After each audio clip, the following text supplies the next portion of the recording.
मोर्चा का होगा आयोजन। 20 सितंबर को कार्य समिति का किया जाएगा उद्घाटन। प्रदेश के मुख्यमंत्री करेंगे शिरकत।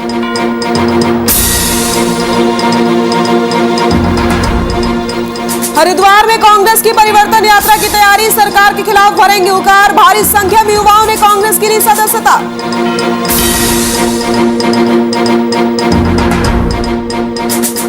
19 सितंबर से रुड़की मेडिकल एसोसिएशन के चुनाव। मेडिकल स्टोर के मालिकों से सहयोग की मांग। अध्यक्ष समेत कई पदों पर होगा चुनाव।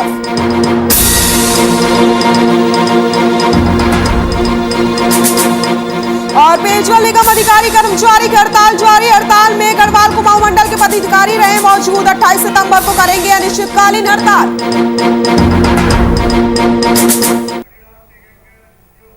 नमस्कार, बुलेटिन में आप सभी का स्वागत है। मैं हूं आपके साथ सृष्टि शुक्ला। रुक करते हैं खबरों का। बीजेपी ओबीसी मोर्चा की प्रदेश कार्य समिति 19 और 20 सितंबर को रुड़की में होगी, जिसमें प्रदेश के मुख्यमंत्री और अन्य पदाधिकारी शामिल होंगे। बीजेपी ओबीसी मोर्चा के प्रदेश अध्यक्ष राकेश गिरी ने बताया कि मोर्चे की प्रदेश कार्य समिति 19 और 20 सितंबर को ईदगाह चौक पर स्थित एक होटल में होगी। 19 सितंबर को मोर्चे के राष्ट्रीय अध्यक्ष डॉक्टर के लक्ष्मण रुड़की पहुंचेंगे। आपको बताते चले, सबसे पहले उनका स्वागत जॉली ग्रांट हवाई अड्डे पर किया जाएगा। इसके बाद वे शाम को वह प्रदेश पदाधिकारी के साथ बैठक करेंगे। वहीं कार्य समिति का उद्घाटन 20 सितंबर की सुबह 10 बजे किया जाएगा, जिसमें मुख्यमंत्री उत्तराखंड पुष्कर सिंह धामी, प्रदेश अध्यक्ष मदन कौशिक, प्रदेश संगठन महामंत्री अजय समेत अन्य पदाधिकारी शामिल रहेंगे।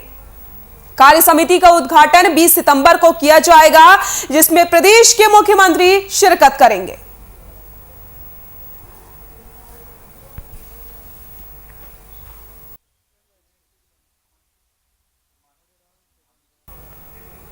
कांग्रेस की परिवर्तन यात्रा आज हरिद्वार में सरकार के खिलाफ हुंकार भरेगी। उधम सिंह नगर और नैनीताल में परिवर्तन यात्रा का पहला चरण समाप्त होते ही कांग्रेस ने हरिद्वार के दूसरे चरण का कार्यक्रम जारी कर दिया।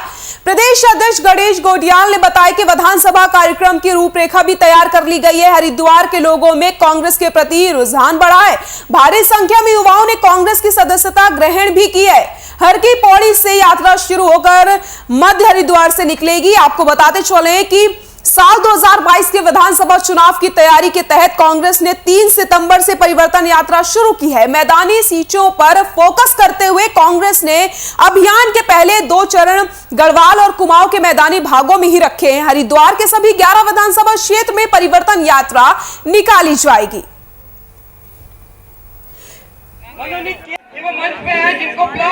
हेमंत चंचल जी के नेतृत्व में 300 हमारे युवा साथियों ने आज कांग्रेस, गौरव कौशिक और साथ में इन सभी के नेतृत्व में हमारे 300 युवा साथी और 51 हमारी बहनों ने आज कांग्रेस पार्टी ज्वाइन की है। इस बात को समझ चुका है, युवा ही नहीं घर की महिलाएं समझ चुकी हैं, हर बुजुर्ग समझ चुका है कि जिस प्रकार से देश पिछले 70 सालों में आगे बढ़ने की स्थिति में था और उससे आगे हमें बढ़ना चाहिए था, देश उससे कई गुना पीछे चला गया है। ये बात आज देश का हर व्यक्ति समझ चुका है। हरिद्वार में जो द्वितीय चरण की परिवर्तन यात्रा कल शुरू होने जा रही है, उस परिवर्तन यात्रा से पहले परिवर्तन दिखना शुरू हो गया।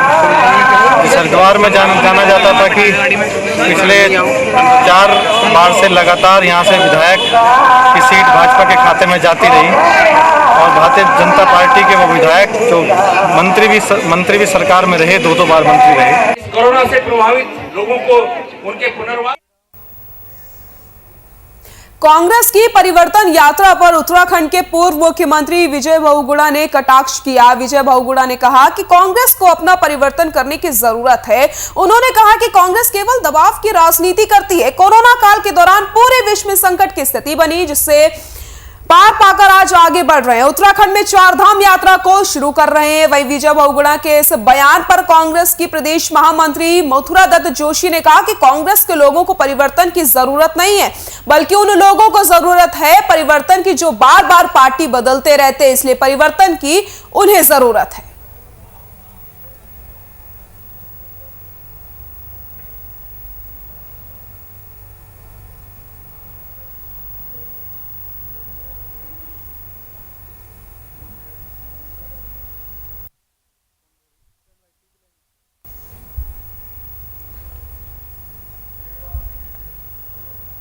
नानकमत्ता के युवा कांग्रेसी कार्यकर्ताओं ने प्रदेश सचिव अनीश सिंह राणा के नेतृत्व में उप तहसील नानकमत्ता पहुंचकर बंदरबाट करने का आरोप लगाते हुए महामहिम राज्यपाल को उप जिलाधिकारी के माध्यम से ज्ञापन भेजा और उप तहसील में धरना देते हुए मामले की जांच कराने की मांग की गई। युवा प्रदेश सचिव अनीश सिंह राणा का कहना है कि मुख्यमंत्री विवेकानंद कोष से आर्थिक रूप से कमजोर कन्याओं और आर्थिक रूप से कमजोर जो लोग बीमार होने पर अपना इलाज नहीं करवा पाते, उन्हें मुख्यमंत्री विवेकानंद कोष से आर्थिक सहायता दी जाती है, लेकिन क्षेत्रीय विधायक द्वारा इस पैसे को अपने कार्यकर्ताओं के साथ साथ आर्थिक रूप से मजबूत संपन्न लोगों में बांटने का काम किया जाता है। कि जो मुख्यमंत्री विवेकाधीन जो राहत कोष है जिसमें निर्धन परिवारों को उसमें आर्थिक सहायता दी जाती है, लेकिन इसका उलट हुआ है। क्षेत्रीय विधायक डॉक्टर प्रेम सिंह राणा जी के सह पर उन्होंने अपने कार्यकर्ताओं को मुख्यमंत्री विवेकाधीन कोष का जो है अपने कार्यकर्ताओं के मंडल व नगर के और कुछ चुनिंदा व्यापारियों को इसमें बंदरबाट करने का काम किया है। आज उसी के विरोध में हम तहसील में आज धरना प्रदर्शन में बैठे हैं और हमने ज्ञापन के माध्यम से अपनी मांग रखी है कि भाई इसमें उचित कार्रवाई हो। जो पात्र है उसको मिलना चाहिए, जो अपात्र हैं, जो सक्षम हैं, जिनको इन्होंने देने का काम किया है, उनको उनसे रिकवरी करी जाए।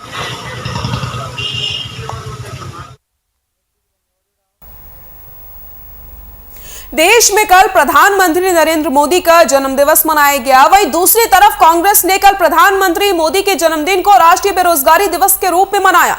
बीजेपी की शिक्षा मंत्री ने कांग्रेस पर तंज कसते हुए कहा कि कांग्रेस का स्टैंडर्ड पकौड़े तलने वाला ही रह गया है। वहीं दूसरी तरफ कांग्रेस प्रवक्ता प्रतिमा ने बीजेपी पर वार करते हुए कहा कि राष्ट्रीय बेरोजगारी दिवस कल सोशल मीडिया पर छाया हुआ था, हमारे इस कार्यक्रम से बीजेपी बौखला गई है। साथ ही साथ कांग्रेस प्रवक्ता प्रतिमा ने कहा कि 2022 के विधानसभा चुनाव 2024 के लोकसभा चुनाव में बेरोजगार युवा ही बीजेपी को करारा जवाब देंगे। उन्होंने दिया है इसमें उन्हें शर्म आनी चाहिए, क्योंकि कल जो है प्रधानमंत्री जी का जो जन्म दिवस था वो राष्ट्रीय बेरोजगारी दिवस के रूप में मनाया गया है और सोशल मीडिया पे ये हैशटैग नंबर 1 पे था, जिससे डर के ट्विटर से लेकर फेसबुक तक ने ये हैशटैग हटाने का काम किया। और हमने तो वही किया ना जो आपके प्रधानमंत्री जी इस देश के युवाओं से कराना चाहते थे। अगर आपको याद हो तो प्रधानमंत्री जी ने खुद कहा कि नाले की जो गैस निकलती है उस गैस पे जो है कढ़ाई रख करके और जो है पकौड़े तलने का काम देश के पढ़े लिखे युवा करें।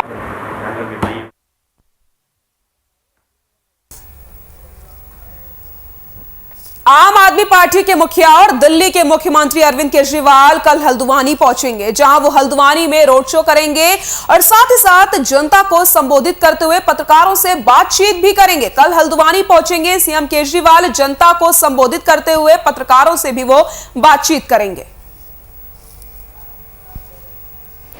देखिए, जो आम आदमी पार्टी के मुखिया और दिल्ली के मुख्यमंत्री अरविंद केजरीवाल कल हल्द्वानी पहुंचेंगे, जहां पर हल्द्वानी में वो रोड शो करेंगे और साथ ही उत्तराखंड के लिए कोई बड़ी घोषणा भी करेंगे। कार्यकारी अध्यक्ष भूपेश उपाध्याय ने पत्रकारों को जानकारी देते हुए बताया कि दिल्ली के मुख्यमंत्री अरविंद केजरीवाल कल हल्द्वानी पहुंचकर रोड शो करेंगे। आगामी 2022 के चुनाव को देखते हुए अरविंद केजरीवाल हल्द्वानी पहुंच रहे हैं। अब देखना यह है कि उत्तराखंड के हल्द्वानी का दौरा अरविंद केजरीवाल का कितना सफल रहता है। हल्द्वानी से उवैस सिद्दीकी।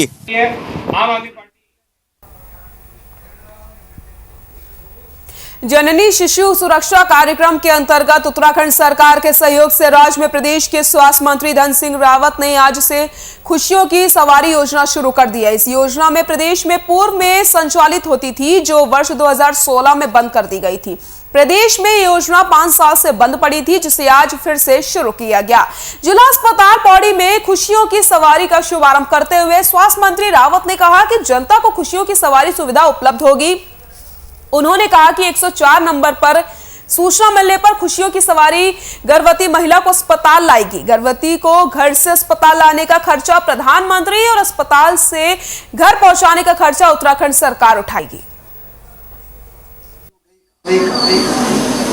जी का, अपने मुख्यमंत्री जी का और स्वास्थ्य विभाग को बधाई दे रहा हूं कि 2016 में खुशियों की सवारी बंद हो गई थी और अब हमारी सरकार ने इसका शुभारंभ कर दिया है।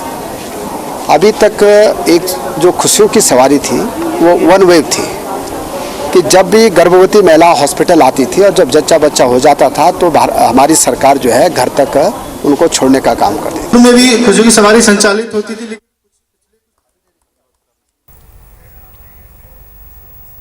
देहरादून के प्रेस क्लब में प्रशिक्षित शिक्षा मित्र के प्रदेश अध्यक्ष गिरीश चंद्र भट्ट ने प्रेस कॉन्फ्रेंस की। उन्होंने कहा कि बीते हुए 20 सालों से विद्यालय में कम वेतन पर काम कर रहे शिक्षा मित्रों के साथ सरकार के द्वारा सौतेला व्यवहार किया जा रहा है। सरकार द्वारा 2015 में जिन शिक्षा मित्रों का प्रशिक्षण करवाया गया, शिक्षा मित्रों को वेतन 48,000 दिया जा रहा है। आपको बताते चले 2017 से 2019 में मानदेय प्राप्त शिक्षा मित्र को सरकार द्वारा विभिन्न प्रशिक्षण संस्थानों में करवाया गया था। तब से मानदेय प्राप्त शिक्षा मित्रों को कम वेतन 15,000 दिया जा रहा है। साथ ही साथ गिरीश चंद्र भट्ट ने सरकार पर आरोप लगाते हुए कहा कि सरकार के द्वारा हमारे साथ भेदभावपूर्ण व्यवहार किया जा रहा है। प्रदेश अध्यक्ष गिरीश चंद्र ने प्रेस कॉन्फ्रेंस करी। शिक्षकों को कम वेतन देने की बात कही गई है। ने किया महोदय, आपके माध्यम से हम बताना चाहते हैं हमारे साथ विसंगति हो रही है। दो प्रकार के उत्तराखंड प्रदेश में शिक्षा मित्र चले आ रहे हैं। समान योग्यता समान प्रशिक्षण होने के उपरांत भी एक भाई को 48,000 दे रहे हैं, वो भी नॉन टेट हैं, और एक को 15,000 दे रहे हैं, यहाँ भी नॉन टेट हैं। हम ये चाहते हैं कि दोहरी नीति क्यों की जा रही है?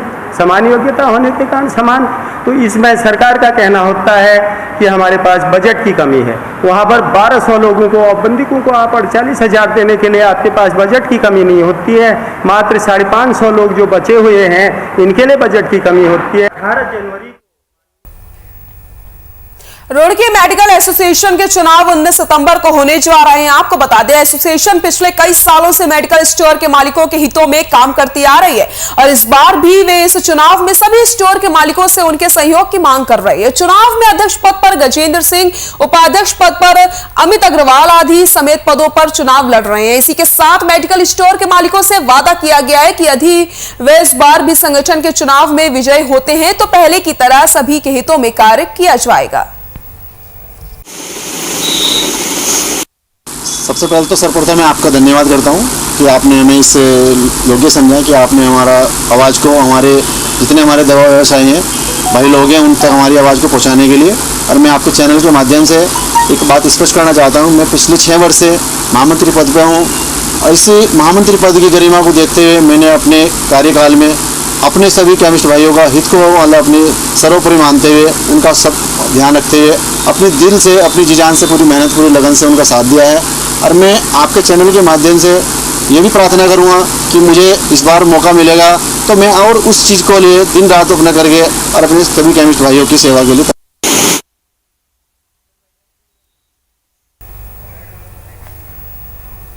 नगर पालिका डोईवाला प्रशासन ने नगर को स्वच्छ रखने के लिए नगर के लोगों के साथ व्यापारियों से जन सहयोग मांगते हुए कहा कि घर और दुकान का कूड़ा हर हाल में कूड़ा उठाने वाली गाड़ी को दिया जाए और जो न्यूनतम चार्ज नगर पालिका की तरफ से रखा गया है उसका भुगतान भी समय से किया जाए ताकि नगर पालिका को व्यवस्थाएं बनाने में दिक्कतों का सामना न करना पड़े।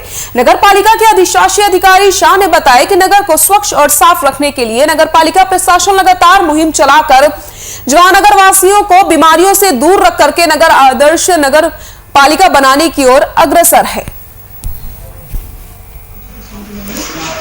के अंतर्गत एक एनजीओ के माध्यम से डोर टू डोर कलेक्शन घर से ही हम इकट्ठा करने का प्रयास कर रहे हैं। काफ़ी हद तक उसमें हम सफल भी रह गए, सफल भी है, किंतु कुछ लोगों द्वारा क्योंकि अपने घर का कूड़ा तो दिया जा रहा है लेकिन वो उसका जो निर्धारित शुल्क है, जबकि बहुत न्यूनतम शुल्क उसके लिए रखा गया, वो नहीं दिया जा रहा है, जिसके कारण क्योंकि जो हमारे संसाधन है उनको सुचारू रूप से संचालित करने में हमें दिक्कत आ रही है।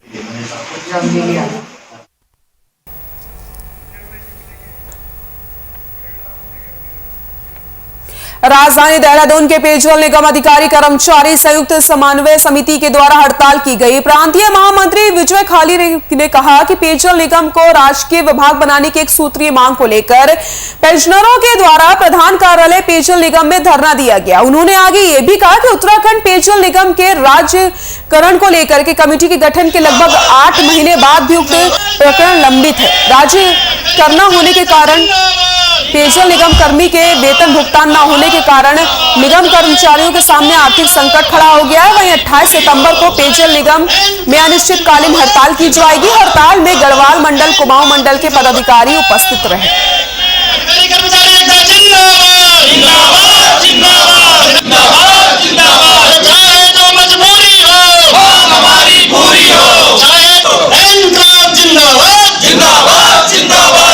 मैं विजय खाली, अधिकारी कर्मचारी पेयजल निगम समन्वय समिति का जो है महामंत्री। क्या मांगे आपकी? हमारी मुख्यतः विगत काफ़ी लंबे समय से, जब से उत्तराखंड पेयजल निगम में यहाँ पे गठन पेयजल निगम का हुआ, तब से हमारी एक ही मांग चली आ रही है कि हमारा जो पूर्व में जो विभाग सरकारी विभाग था और वर्ल्ड बैंक की कुछ बातों को लेकर के इसको निगम बनाया गया था, लेकिन यहाँ पे हमारी अब ये है कि अगर जनता को सही पेयजल की सुविधा देनी है तो पेयजल निगम का राजकीयकरण होना जरूरी है, जिसमें जनता की भी भलाई है और कार्मिकों का भी इसमें हित है।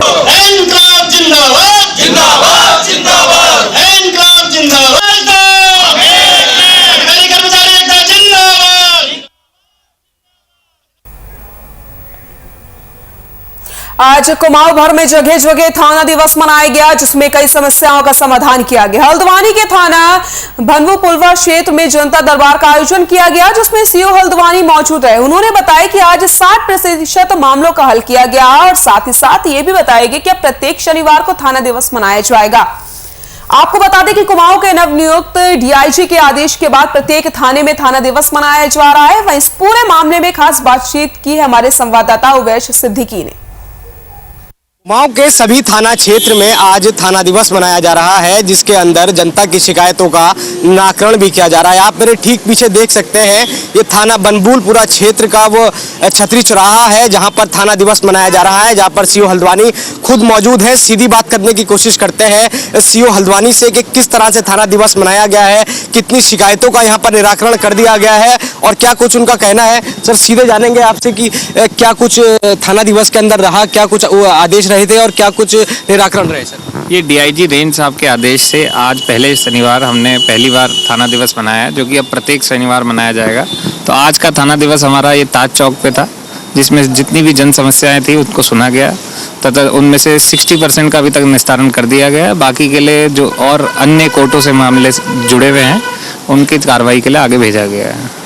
तो साहब ने बताया कि 60% मामलों का अभी तक यहाँ पर निराकरण कर दिया गया है। जिस तरह से सीओ हल्द्वानी ने बताया कि 60% मामले जो है उनका निराकरण कर दिया गया है। डीआईजी कुमाऊं नवनियुक्त नीलेश आनंद भरणे के आदेश के बाद थाना दिवस मनाया जा रहा है। हल्द्वानी से उवैस सिद्दीकी। उच्च हिमालय लोकपाल घाटी में स्थित सिख धर्म का आस्था केंद्र भी हेमकुंड साहिब के कपाट आम श्रद्धालुओं के लिए खोल दिए गए। आज दोपहर तक करीब 100 यात्रियों ने हेमकुंड धाम के दरबार साहिब में गुरु गोविंद सिंह जी महाराज के चरणों में अरदास करके मत्था टेका और अरदास की। यात्रा की समाप्ति की तारीख ट्रस्ट द्वारा अभी निश्चित नहीं की गई है और मौसम को देखते हुए फैसला लिया जाएगा। पूरी कोशिश की जाएगी कि यात्रा को जितना से ज्यादा समय तक खोला जाए उतना खोला जाए, ताकि सभी श्रद्धालु आसानी से दर्शन कर सके। श्री हेमकुंड साहिब के कपाट श्रद्धालुओं के लिए खोल दिए गए हैं और श्रद्धालु आकर लगातार अरदास कर रहे हैं और माथा टेक रहे हैं।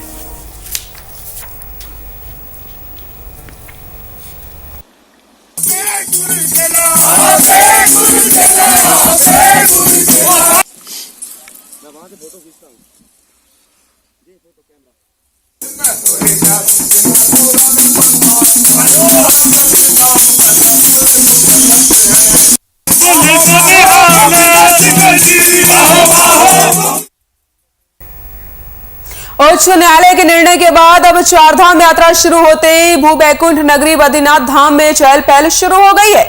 आज पहले दिन भारी तादाद में स्थानीय तीर्थयात्रियों और श्रद्धालुओं की भीड़ उमड़ गई। लंबे इंतजार के बाद आज पूरी जय बद्री विशाल के जय घोष से गूंज उठी। शनिवार सुबह की अभिषेक पूजा तक लगभग 200 श्रद्धालुओं ने भगवान के दर्शन किए।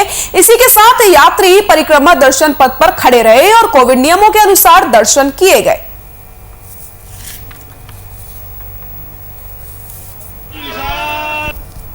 मैं मुंबई से आई हूँ और मैं यहाँ उत्तराखंड देखने को आई थी और मुझे पता चला कि ये बद्रीनाथ भी खुल गया है धाम, तो मुझे बहुत खुशी हुई।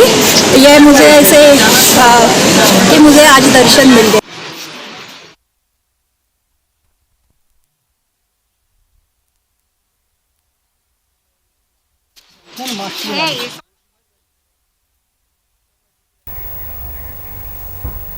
सूबे की आखिरी सीमांत ब्लॉक जोशीमठ को 100% वैक्सीनेशन वाला ब्लॉक बनाने के उद्देश्य से कोविड-19 महाअभियान के तहत अधीक्षक सामुदायिक स्वास्थ्य केंद्र जोशीमठ इन दिनों युद्ध स्तर पर वैक्सीन अभियान में जुटा हुआ है। सीएससी अधीक्षक डॉक्टर जोशना के नेतृत्व में पूरे जोशीमठ ब्लॉक में चप्पे चप्पे और लिंक रोड पर एक साथ दूर दराज क्षेत्रों में अब तक वैक्सीन से वंचित मजदूरों तक पहुंचकर उनको वैक्सीनेशन के लिए प्रेरित करके टीका लगाया जा रहा है। जोशीमठ के नगर क्षेत्र में पूरे 9 वार्डों में जगह जगह जाकर सीएससी की मोबाइल टीम के ब्लॉक को कोऑर्डिनेटर और सभी वार्डों के कार्यकर्ताओं की ओर से इस महाअभियान में सहयोग किया जा रहा है।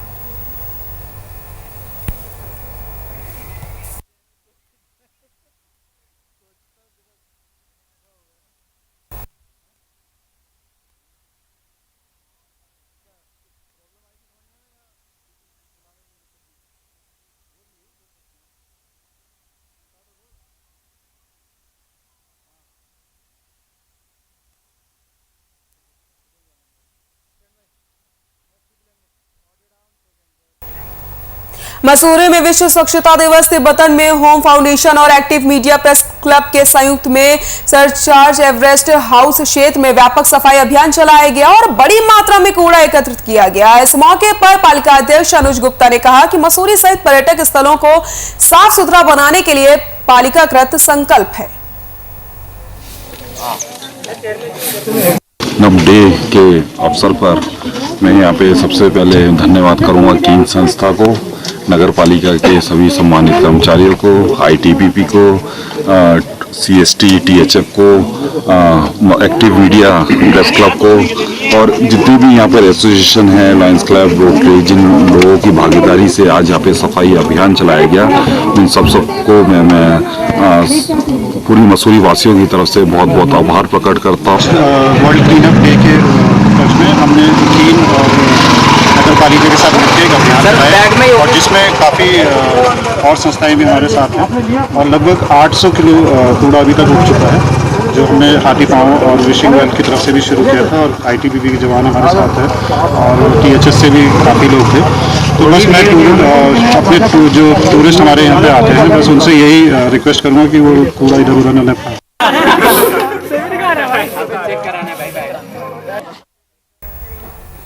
मंगलौर क्षेत्र के नसीरपुर गांव के मंदिर के कमरे से साधु का शव मिलने से हड़कंप मच गया। सूचना पाकर मौके पर पहुंची और मामले की छानबीन में पुलिस जुट गई। मामले की गंभीरता को देखते हुए फॉरेंसिक टीम को भी बुलाया गया। घटनास्थल पर फॉरेंसिक टीम पहुंची और जांच में जुट गई। जानकारी के मुताबिक मृतक की उम्र लगभग 60 साल बताई जा रही है और जो कि पिछले 1 महीने से मंदिर में रह रहा था। ग्रामीण जब मंदिर पहुंचे तो उनको दुर्गंध आने से शक हुआ।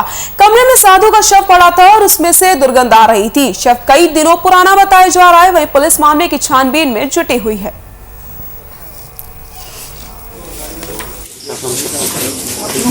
ये मंगलौर थाना क्षेत्र में नसीरपुर गांव में एक मंदिर में पुजारी यहाँ पर पिछले 1-1.5 महीने से रह रहे थे।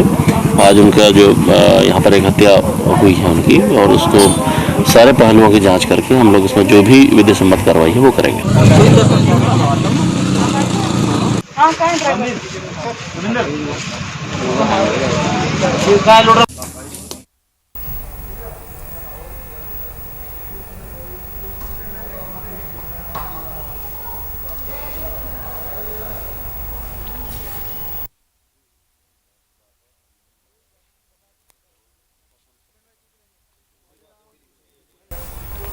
सरोवर नगरी नैनीताल में जिलाधिकारी धीराज सिंह गर्ब्याल की अध्यक्षता में जिला स्तरीय श्रम अनुश्रवण समिति की बैठक आयोजित की गई। बैठक जिलाधिकारी ने निर्देश दिए कि कोई भी प्रतिष्ठान फैक्ट्री में बाल श्रमिकों का काम पर कतई न लगाए। किसी भी व्यक्ति द्वारा अपने घर पर बच्चों के घरेलू श्रमिक के रूप में न लगाया जाए। शिकायत पाए जाने पर कार्रवाई की जाएगी।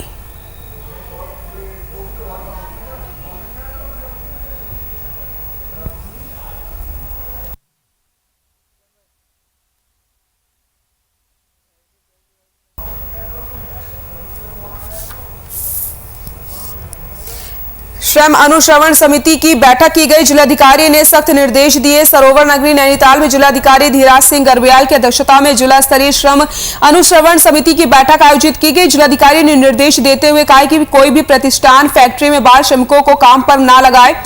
किसी भी व्यक्ति द्वारा अपने घर पर बच्चों को घरेलू श्रमिक के रूप में नियोजित न किया जाए। शिकायत पाए जाने पर बाल और किशोर श्रम कानून के तहत नियमानुसार कार्रवाई की जाएगी।